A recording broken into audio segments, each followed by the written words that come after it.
میرے خاوند کو کسی نے پرانی دشمنی کی وجہ سے گولی مار کر ہلاک کر دیا تھا۔ اس واقعے کے بعد میرا بھائی گلاب خان مجھے میرے 4 بچوں سمیت پشاور سے کراچی لے آیا۔ وہ یہاں رکشہ چلاتا تھا۔ قبائلی دشمنی کی وجہ سے اس نے یہی بہتر جانا کہ اپنا علاقہ چھوڑ کر دوبارہ کراچی جیسے غریب پرور شہر میں قسمت آزمائی کی جائے۔ اس کی شادی نہ ہوئی تھی، مگر اپنی شادی کا خیال ترک کر کے اس کو اب میرے بچے پالنے کی فکر لاحق ہو گئی تھی۔ ہم تباہ حال اور خالی ہاتھ آئے تھے۔ ان دنوں مفلسی کے جال میں ہم پوری طرح جکڑے ہوئے تھے۔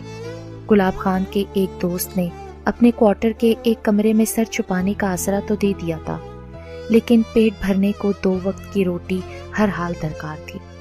اس قسم کے حالات میں پاس پڑوس سے کبھی کوئی ہماری مدد یا ملاقات کو نہ آتا۔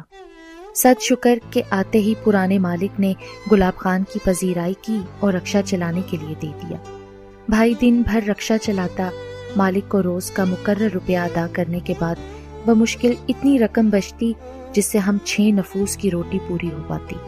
ایک دن بھائی صبح سویرے رکشہ چلانے کو گھر سے نکلا تو واپس نہ آیا۔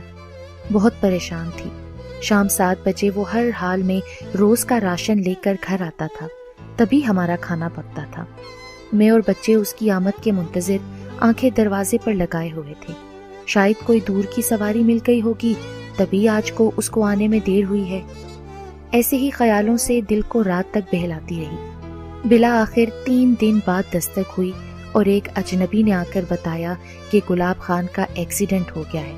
ایک تیز رفتار بس نے رکشہ کو ٹکر مار دی تھی اور رکشہ چکنا چور ہوا، اور ساتھ ہی اس کا سر بھی چکنا چور ہو کر سڑک پر بکھر گیا تھا۔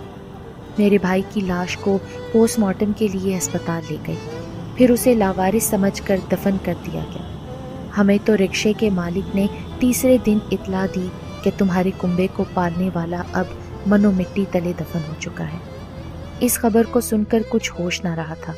بھائی کے جس دوست کے کوارٹر میں ہم رہ رہے تھے، جب اس کو گلاب خان کے مرنے کی اطلاع ملی تو وہ اپنی والدہ کے ہمراہ آیا۔ اس کی ماں نے تسلی دی، 3 روز تک ہمارے ساتھ رہی۔ ان لوگوں کو ہمارے حالات کا اچھی طرح سے علم تھا، لہٰذا کوارٹر خالی کرنے کا نہ کہا، بلکہ میرے بھائی کے دوست جلال خان نے یہ بھلائی کی کہ کچھ رقم اپنی ماں کے ذریعے سے مجھ کو دی اور 1 ماہ کا راشن بھی ڈلوا دیا۔ اس کی ماں نے تسلی دی کہ بیٹی جب تم واپس اپنے علاقے جانا چاہو بتا دینا، تم لوگوں کو میرا بیٹا ٹکٹیں لے کر بس میں سوار کرا دے گا۔ کہنے کو تو ہم کراچی میں رہتے تھے، لیکن گلاب خان کے بعد بھوک و افلاس کے خوف نے ہمیں کئی دنوں تک سونے نہ دیا۔ ارد گرد رہنے والوں کو علم ہو چکا تھا کہ رکشہ چلانے والا گلاب خان حادثے میں فوت ہو چکا